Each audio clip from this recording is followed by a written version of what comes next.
Pharmaceutical तक कम। नमस्कार, मैं हूं हीरेंद्र राठौड़ और आप देख रहे हैं A to Z की खास पेशकश में आपका स्वागत है। तो पीएम मोदी एक हफ्ते के अमेरिकी दौरे के बाद वापस देश लौट आए हैं। क्या मिला इस विदेशी यात्राओं से भारत को? आखिर पीएम मोदी विदेश के लिए उड़ान क्यों भरते हैं, जबकि पीएम मोदी की विदेशी यात्राओं की काफी आलोचना होती रही है? इससे कैसे मिलता भारत को फायदा? मेक इन इंडिया से कितना बदला है देश, कितना हुआ है निवेश? इन्हीं मुद्दों पर आज हम करेंगे चर्चा। और चर्चा में हमारे साथ होंगे बीजेपी नेता शिवम छाबड़ा, उनके साथ साथ आम आदमी पार्टी के नेता और स्वतंत्र विचारक हरीश अवस्थी और कांग्रेस प्रवक्ता चैतन्य सिंह। तो चलिए शुरू करते हैं इन्वेस्ट में भारत बेस्ट।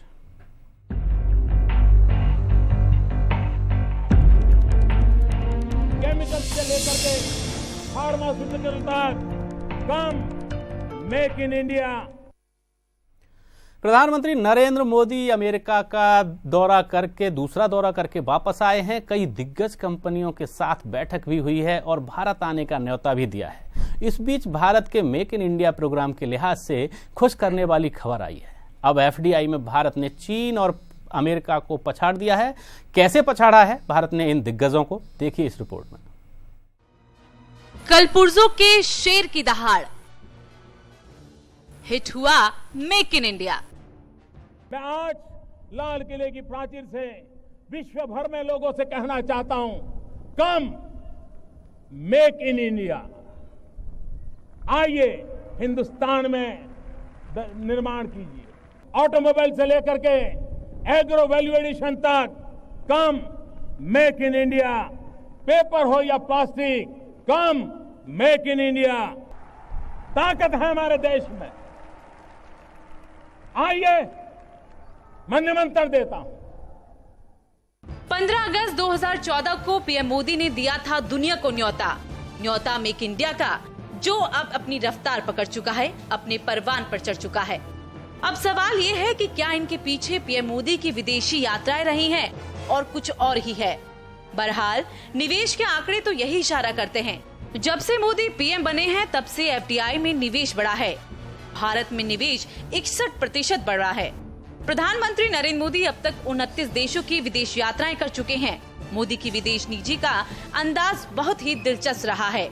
यही वजह है कि make in India, digital India programme का प्रमोशन करने विदेशों के लिए उड़ान भरते रहे हैं।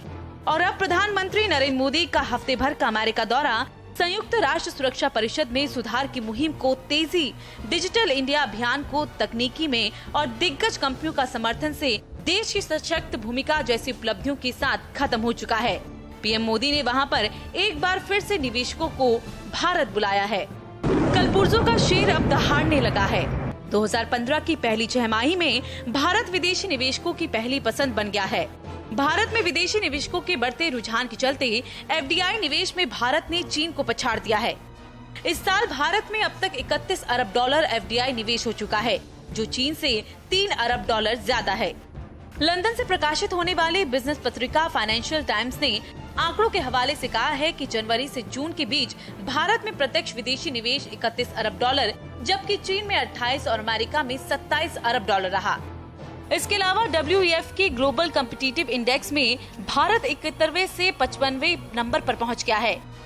और हाल ही में भारत के विदेशी निवेश प्रस्तावों पर नजर रखने वाली संस्था विदेशी निवेश प्रमोशन बोर्ड ने लगभग 5,000 करोड़ रुपए के 18 प्रस्तावों को मंजूरी दे दी है। कहा जा सकता है कि मोदी सरकार की कोशिशें रंग ला रही हैं और make in India, digital India का फायदा देखने को मिल रहा है। एक्सपर्ट्स की राय भी पॉजिटिव है। भारत में स्थिरता और पॉजिटिव माहौल है, जिसके चलते एफआईआई भारत में पैसे लगाना पसंद कर रहे हैं। हालांकि देश में अभी भी कुछ मुद्दों पर एफडीआई चिंतित रहते हैं और इसे दूर करने और देश में बिजनेस करना आसान बनाने के लिए बैंकर करप्सी कानून लाना चाहती है। इस बार वर्ल्ड बैंक के विश्लेषण में भारत में फिर से ग्रोथ देखी जाएगी और अगले 3 सालों में भारत एफडीआई के मोर्चे पर विश्व के शीर्ष 50 देशों में शामिल हो जाएगा। देश में उभरते हुए स्टार्टअप के लिए भी कई मौके बने हैं और इसके चलते विदेशी स्टार्टअप भी यहाँ कारोबार करने के लिए आना चाहते हैं। कुल मिलाकर मोदी को विदेशी दौरों से भारत को फायदा तो मिल रहा है और अंतर्राष्ट्रीय स्तर पर भारत की छवि सुधरी है, जो उनके आलोचकों को चुप करने के लिए काफी है। Bureau report A2Z news.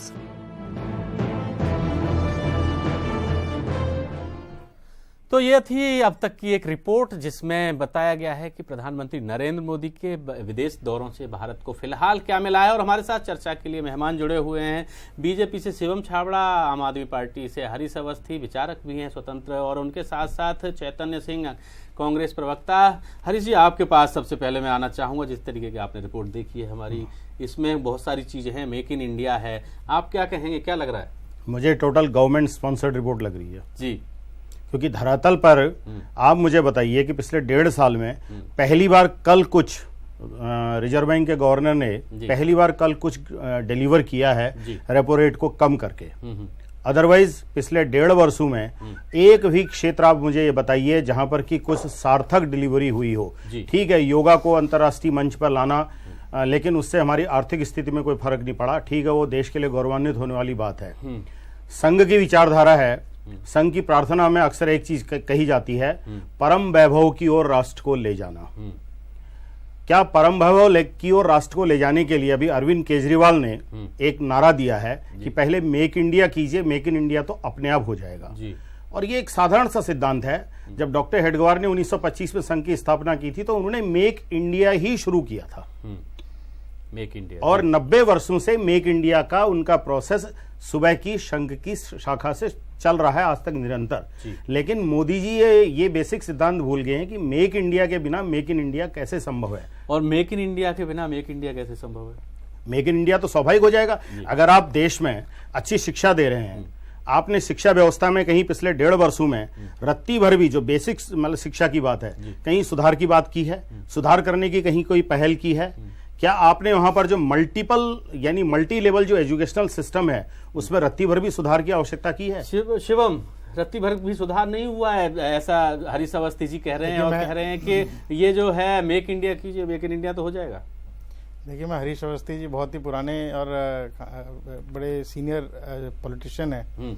मैं तो केवल एक बात कहता हूं कि जिस प्रकार मुझे लगता है कि देखिए, हर चीज को केवल मेक इन इंडिया, आप मेक इन इंडिया की आप बात कर रहे हैं, आप एक चीज देखिए कि 31 बिलियन US का निवेश जी जो है पूरा विदेशी कंट्रीज जो है इंडिया में कर रही हैं।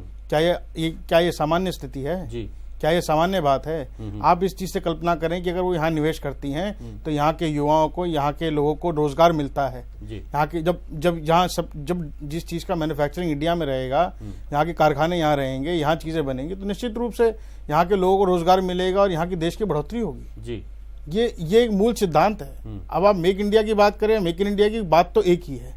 मेरा मानना है कि ये केवल इन हटा करके और अपना एक थ्योरी को पुटअप करना, ये केजरीवाल जी का एक आदत सी है कि वो स्वीकारते नहीं है कि ऐसा नहीं है कि आप बोलने दीजिए। दूसरी बात अभी मैं तो एक बात ये कहता हूँ, और ये बात मैं नहीं, ये मुझे लगता है कि आज की डेट के अंदर में भारतीय जनता पार्टी को प्रवक्ताओं की आवश्यकता नहीं है जी। इस देश की जनता, पूरे विश्व की जनता, पूरे विश्व में बड़े भारतीय, मुझे लगता है, और पूरा मीडिया जिस प्रकार से आज मोदी जी के जो विदेश दौरों की आप कवरेज करते हैं, जिस प्रकार से उनकी बात को दुनिया तक लेके जा रहे हैं और जो स्वयं प्रशंसा करते हैं, हमें कहने की आवश्यकता नहीं पड़ती, तो ये अपने आप में अनप्रेसिडेंटेड है। आज तक पुराने कितने प्रधानमंत्री गए और ये शिवम जी कह रहे हैं कि हर कोई प्रवक्ता है बीजेपी का, और आपकी कांग्रेस की जो सरकार थी वो बड़े लंबे समय तक रही और 10 साल अब भी रही, उसमें ऐसा कुछ नहीं हो पाया। और बीजेपी की सरकार ने जो 1.5 साल में कर दिया, $30 बिलियन की बात कर रहे हैं निवेश की, $31 बिलियन US निवेश की बात कर रहे हैं, क्या कहेंगे? देखिए, सबसे पहले तो मैं आपके चैनल के माध्यम से इस देश की जनता को ये बताना चाहूंगा कि जो ये मेक इन इंडिया को मोदी जी अपनी पॉलिसी बताते हैं, ये असल में इसका नाम इन्होंने बदला है। ये असली में नेशनल मैन्युफैक्चरिंग पॉलिसी है जो यूपीए गवर्नमेंट के दौरान लाई गई थी। नाम में क्या रखा है साहब? काम की बात करो। यानी काम हुआ है। आप कह रहे हैं नाम में क्या रखा है साहब? काम की बात करें। काम आपको ठोका नहीं था आपके बोलते, प्लीज आपसे आई विल एक्सपेक्ट जी बोलिए। तो जो नेशनल मैन्युफैक्चरिंग पॉलिसी है और आपका जो मेक इन इंडिया है मोदी जी का बहुत फेमस प्रोजेक्ट जो है, वो एकदम वर्बटिम है। वर्बटिम का मतलब होता है वर्ड टू वर्ड, एकदम सेम टू सेम उसको एक नई पैकेज करके, रीपैकेजिंग करके देश की जनता को बेच रहे हैं। जहां तक रहा आपका ये रिपोर्ट का सवाल, वो ये है कि मैं हरीश जी के साथ पूरी सहमति रखता हूँ इसमें कि ये गवर्नमेंट स्पॉन्सर्ड रिपोर्ट लगती है, क्योंकि आप किसी भी सेक्टर में चले जाएं, यानी कि ये मानते नहीं, ये $31 बिलियन जो निवेश है इसे झुटला रहे हैं आप। प्लीज, चाहे वो रियल एस्टेट सेक्टर हो, चाहे वो नहीं, अब ये निवेश आया है, हमें तो हिरेन जी ऐसा लगता निवेश है कि आम आदमी पार्टी और कांग्रेस ये निवेश नहीं आया है, इस देश का ये तो विकास आंकड़े नहीं बताते चाहते। हैं। हिरेन जी आज की डेट के अंदर आम आदमी पार्टी ऐसा और कांग्रेस पार्टी देश का ऐसा विकास नहीं शिवम चाहते। जी कैसे विकास की बात करते हैं? अचिंत जी एक मिनट, डिबेट सॉरी करके और इस प्रकार के आंकड़े देकर, आंकड़े तो सबके सामने हैं। चैतन्य जी एक केवल मिनट, मैं नहीं कह रहा, शिवम पूरा जी, विश्व कह रहा है, शिवम जी आंकड़े आंकड़े कह रहे हैं और देश ना के ना नहीं, विदेशों के इन्हीं आंकड़ों के खेल पर लोकसभा का चुनाव लड़ा गया था कि गुजरात का मॉडल हकीकत में यह है कि 33 जिले नरेंद्र मोदी जी के मुख्यमंत्री बनते समय 33 जिलों में लगभग 26 जिले विकसित थे।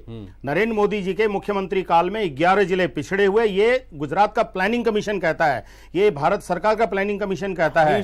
ठीक है जी, आप सुनिए 6 जिले गुजरात के अति पिछड़े हुए और 2 जिले डांग और बनासवाड़ा जिला गुजरात का काला हांडी से भी ज्यादा पिछड़े हुए जिले हैं। ये है आपके नरेंद्र मोदी जी का विकास का मॉडल। गुजरात का मॉडल जो जनता को पैकेज करके बेचा गया है 2014 चुनाव से पहले, वो एक बोगस मॉडल है। ये जानना अब ये देश की जनता को जानना बहुत जरूरी है। चलिए अभी चर्चा हम अभी आएंगे आपके पास शिवम जी। अभी फिलहाल वक्त है एक छोटे से ब्रेक का, और ब्रेक के बाद भी हमारी खास पेशकश में चर्चा जारी रहेगी। आप बने रहिए A to Z न्यूज के साथ।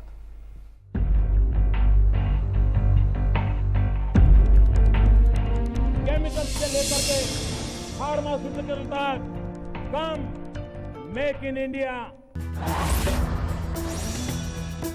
नई उम्मीद, नया जोश, जोश मोबाइल।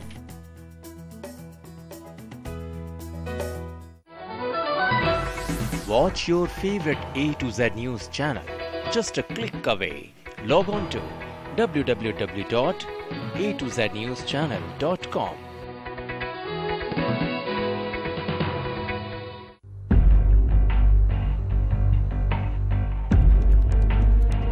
केमिकल्स से लेकर के फार्मास्यूटिकल तक, कम मेक इन इंडिया।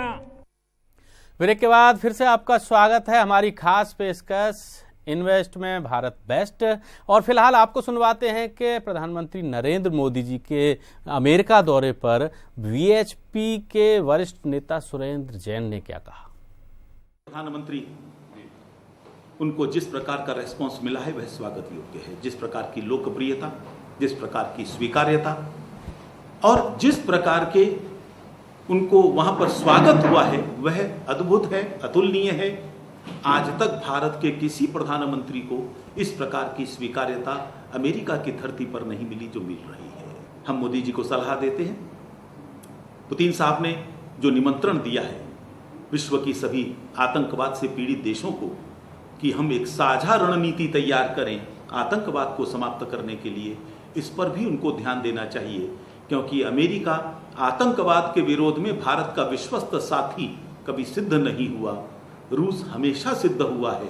अगर वो रूस को भी जोड़ लेंगे तो निश्चित तौर पर इस दिशा के अंदर एक बहुत मजबूत कदम वे उठा सकें। तो ये थे विश्व हिंदू परिषद के नेता सुरेंद्र जैन, जिनका कहना था कि बहुत बेहतरीन स्वागत हुआ है, जो कभी भी किसी भी भारतीय प्रधानमंत्री को इतना अच्छा स्वागत नहीं मिला है।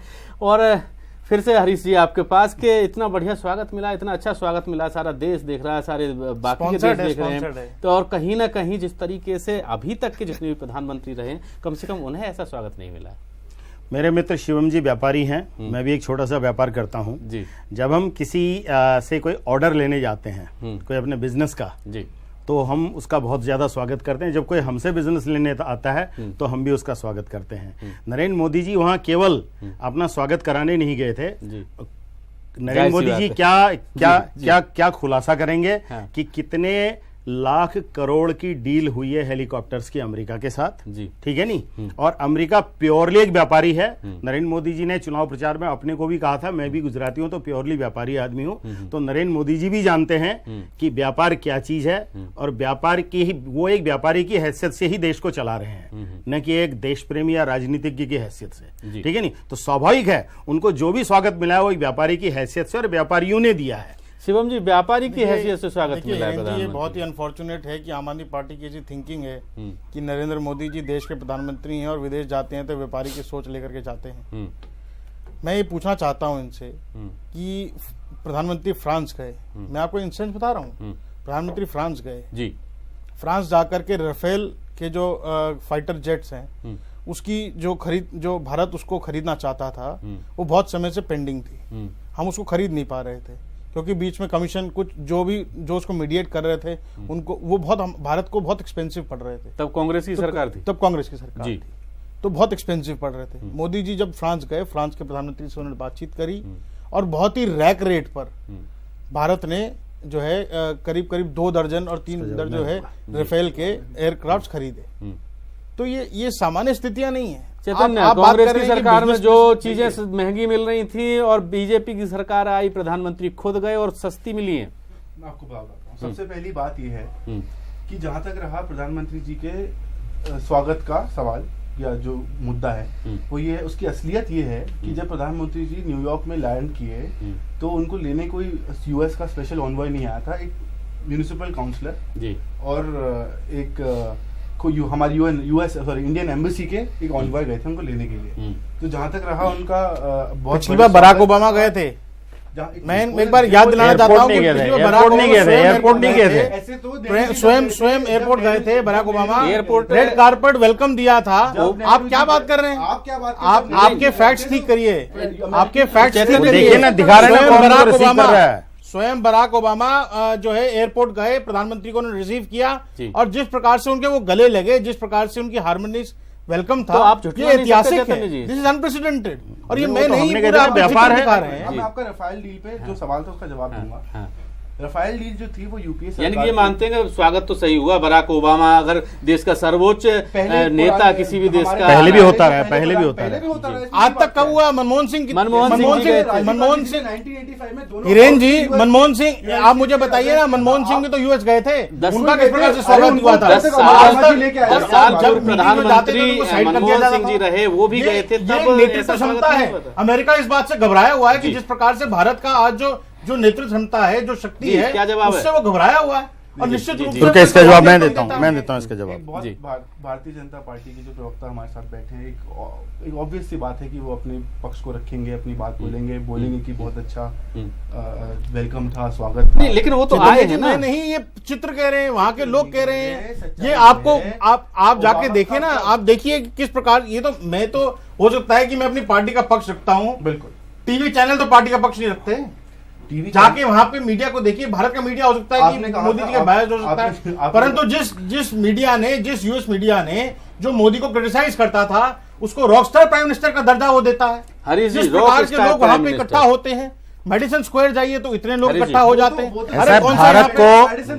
भारत को बुरा मत मानिए चैतन्य जी, भारत को किसी रॉक स्टार प्राइम मिनिस्टर की जरूरत नहीं है, भारत को समर्पित, राष्ट्र के प्रति समर्पित प्राइम मिनिस्टर की जरूरत है। और जहां तक बात है रेफरल की डील की फ्रांस में, 1987 का वो दिन याद आता है मुझे जब स्वीडन से चित्रा सुब्रमण्यम इंडियन एक्सप्रेस में एक के बाद एक सीरीज छाप रही थी, बोफोर्स डील की, हेलीकॉप्टर्स डील की, पनडुब्बियों की डील की। तब से लेके कांग्रेस को इन विदेशी हथियारों और हेलीकॉप्टर्स और मतलब खरीदी करने में इतना फोबिया हो गया है कि कांग्रेस डरती है कि अगर हम खरीदेंगे तो कोई घोटाला हो जाएगा, और घोटाले हुए भी हैं। Congress is known for scams, Bofors भी हुआ, बिल्कुल हुआ है जी, ठीक है जी, Congress is known for scam जी। एक बात मैं राफेल डील के बारे में बोलना चाहूंगा। मोदी जी ने बहुत अपना सीना चौड़ा 56 नहीं, जवाब दीजिए, कांग्रेस के टाइम में इतने सारे घोटाले हुए हथियार खरीद में, और अभी मोदी जी ने खरीदे हैं पहले से कम कीमत। हाँ, तो ना 1-2 साल बाद पता लगेगा ना मोदी जी के उसमें घोटाला हुआ नहीं हुआ, तो कम हुई है। 1-2 साल इंतजार, ना 1-2 साल इंतजार कीजिए। नहीं, लेकिन कीमत कम जो थी पहले थी वो नहीं देनी पड़ी। बोफोर्स की जो डील हुई, बात यह है, मोदी जी ने कहा था कि जो राफेल एयरक्राफ्ट होंगे वो इंडिया में बनेंगे, उसका क्या हुआ? नहीं, वो तो बनेंगे जब बनेंगे, लेकिन हरीश जी कह रहे हैं कि कांग्रेस के टाइम में हमेशा ये होता रहा, भ्रष्टाचार हुआ है खरीदने में। बोफोर्स की बात कर रहे हैं तो बोफोर्स के अलावा भी बात कर रहे हैं। कौन सा भ्रष्टाचार होता रहा है? कोई बोफोर्स के अलावा बात कर रहे हैं। कांग्रेस के जमाने में तो भ्रष्टाचारों का एक कुतुब मीनार दिल्ली में खड़ा, दिल्ली नहीं मतलब भारतवर्ष में खड़ा हो गया, लेकिन मोदी जी के जमाने में भी गुजरात में भ्रष्टाचार हुए हैं। ठीक है नहीं, हरीश जी एक इंस्टेंस बताइए ना, आप बात कर रहे हैं भ्रष्टाचार की। मैं बता रहा हूँ, गुजरात के 2 मंत्री, एक साल के अंदर गुजरात के 2 मंत्री खर्च कर देते हैं। नहीं, गुजरात के 2 मंत्री, गुजरात के 2 मंत्री और तो छोड़ दीजिए, मत्स्य तालाब के घोटाले में 400 करोड़ के घोटाले में अभी मतलब उनके खिलाफ शिकायत दर्ज हुई है। ये जो ये इंसानियत शिकायत दर्ज हुई है, शिकायत दर्ज नहीं हुई है, प्रूफ हो चुका है। आज भी सोमनाथ भारती और इस प्रकार के सोमनाथ भारती ने कोई घोटाला नहीं किया है, घोटाला नहीं किया है। वो चीज तो ना पत्नी को प्रताड़ित अगर सोमनाथ भारती नहीं किया तो नरेंद्र मोदी ने तो आज से 40 साल पहले 45 साल पहले, लेकिन उनकी पत्नी से शिकायत नहीं करी कभी। तो पत्नी ने नहीं करी ना, क्योंकि वो जमाना अलग था। इसका मतलब नहीं हुआ ना था, हुआ भाई, हो सकता है उनको धमकी मिली हो, उनके परिवार को धमकी मिली हो। आम आदमी पार्टी के कार्यकर्ता नहीं पहुंचे क्या? सोमनाथ भारती की पत्नी इतनी जागरूक थी कि भाई उन्होंने अपने पति के खिलाफ, ठीक है, प्रताड़ना की शिकायत की। मैं उसका स्वागत करता हूँ, मैं उसका स्वागत करता हूँ। लेकिन जब नरेंद्र मोदी जी की पत्नी भी 47 साल की प्रताड़ना की शिकायत करे तो और ज्यादा स्वागत योग्य होगा। दिल्ली की सरकार ने प्रचार प्रसार पे उसका क्या हुआ? आम आदमी और कांग्रेस पार्टी कहती है घोटालों की बात कांग्रेस पार्टी करती है। कांग्रेस पार्टी को तो कोई अधिकार ही नहीं कि चैतन्य जी आप भ्रष्टाचार की बात करें। बिल्कुल मानता हूं। देश की जनता ने रेफरेंडम दिया इस देश के अंदर, इस देश की जनता ने कांग्रेस के खिलाफ रेफरेंडम दिया है और एक इतना बढ़िया उन्होंने स्टैंड लिया है कि शिवम जी भारतीय जनता सुनिए, सरकार आई, आप बात कर रहे हैं, आप कॉमनवेल्थ गेम्स स्कैम ले लीजिए, 2G स्कैम ले लीजिए, किस बात के बड़बोले? व्यापम घोटाले में करके दिखाया, व्यापम घोटाला तो घोटाला हुई है, उसमें मर्डर भी हो रहे हैं, उसमें तो हत्याएं भी हो रही हैं। हिरेन जी 1.5 वर्ष के कार्यकाल के दौरान, 1.5 वर्ष के कार्यकाल के दौरान मैं बधाई देना चाहता हूं माननीय प्रधानमंत्री जी को, जिस प्रकार की एक्टिविटीज और जिस प्रकार की स्कीम उन्होंने चला के दी हैं। आप बात कर रहे हैं यूएस गए हैं, एक दिन में 15 अपॉइंटमेंट्स और मीटिंग्स उन्होंने ट्रेस करी हैं, कोई वहां भ्रमण करने नहीं गए। पहली बार 33 वर्षों के बाद आफ्टर 33 इयर्स कैलिफोर्निया गए हैं, सिलिकॉन वैली गए हैं, वहां जाकर के फेसबुक, गूगल और एप्पल जैसी कंपनियों के साथ में उन्होंने बातचीत करी है ताकि देश के अंदर में इंटरनेट को बढ़ावा दिया जा सके। आप बात कर रहे हैं इसके बजाय हिरेन जी, इसके बजाय अगर वो देखिए सुनिए, इसके बजाय अगर मोदी जी इसके बजाय अगर मोदी जी परसों फिर 2 अक्टूबर है, मुश्किल से यहां से आधा 1 किलोमीटर दूरी में जहां से उन्होंने स्वच्छता अभियान चलाया था, इस दिल्ली में उन्हीं का राज है, सफाई करने वाला विभाग दिल्ली नगर निगम की, तीनों निगमें उन्हीं की पार्टी की हैं। दिल्ली में सफाई व्यवस्था, उसी सफाई व्यवस्था के कारण डेंगू, मलेरिया, जल जनित बीमारियां सब उन्हीं के कारण हुई हैं। दिल्ली सरकार की चिंता करें, आप दिल्ली सरकार की चिंता क्यों न करूं? मेरी दिल्ली के 100 आदमी डेंगू से मर चुके हैं। ना दिल्ली नगर निगम की नाकामयाबी के कारण 100 आदमी मर चुके हैं, तो चिंता मैंने करो। लेकिन एक चीज तो आप तीनों लोग मानते होंगे, आपकी पार्टी ने अगर चिंता करनी होती, डेंगू की करते हैं तो ये बीजेपी और आम आदमी पार्टी चैतन्य जी अभी आपसे बात करेंगे कि जिस तरीके से दिल्ली सरकार अभी फिलहाल जो आंकड़े बताते हैं, सफाई से कोई लेना देना नहीं होता, सफाई से लेना देना सिर्फ दिल्ली नगर निगम का है। मैं यहाँ पर स्वच्छता अभियान का क्या हुआ? नहीं, नरेंद्र मोदी जी के स्वच्छता अभियान का क्या हुआ, मुझे ये बताइए। आप जो बड़ी बड़ी बातें कर रहे हैं एफडीआई की, आप बड़ी बड़ी बातें कर रहे हैं, मतलब दिल्ली की सफाई तो छोड़ दिए, पूरे हिंदुस्तान की सफाई, टूटी हुई सड़कें, सड़कों में गड्ढे, ज्यादा दूर की बात नहीं। चलिए हमारी जो आज की खास पेशकश थी इन्वेस्ट में भारत बेस्ट, उसमें चर्चा के लिए शिवम जी आप आए, आपका बहुत बहुत धन्यवाद। चैतन्य जी आप आए, आपका बहुत बहुत धन्यवाद। और हरीश जी आप भी शामिल हुए हमारी इस पूरी चर्चा में, आपका भी बहुत बहुत धन्यवाद। और फिलहाल हमारी आज की खास पेशकश में बस इतना ही। आप बने रहिए A to Z न्यूज के साथ। नमस्कार।